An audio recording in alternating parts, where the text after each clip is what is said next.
ने कुछ कहा था कि फोन हमारी बातें सुनता है, तो is it true that phone is constantly listening? একদম সত্যি কথা বন্ধুরা, ফোন আমাদের কথা শোনে। ফোন আমাদের কথা যাতে না শুনতে পারে সে অপশানটা অফ করা যায়।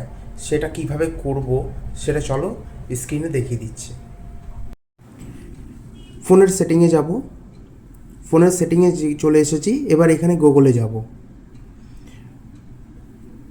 গুগলে গিয়ে মেল অ্যাড্রেসের আইকনটাতে ক্লিক করলাম, ম্যানেজ ইওর গুগল অ্যাকাউন্টে ক্লিক করব। ডেটা অ্যান্ড প্রাইভেসিতে যাব, নিচের দিকে স্ক্রল করব, ওয়েব অ্যাপ অ্যাক্টিভিটিতে ক্লিক করব।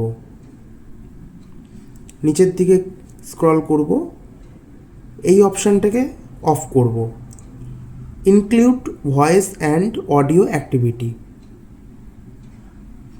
নিচের দিকে স্ক্রল করব, stop saving, setting is of. আমাদের ফোন আর কথা শুনতে পাবে না, তা অফ করে দিলাম। দেখলে খুব সহজেই কি করে ফোন আর কথা শুনতে পাবে না সেটা অফ করা যায়। অফ করে দিলাম। তা তোমরাও এইভাবেই এক্ষুনি ফোনের এই সেটিংটা করে নাও, ফোন তোমাদের আর কথা শুনতে পাবে না।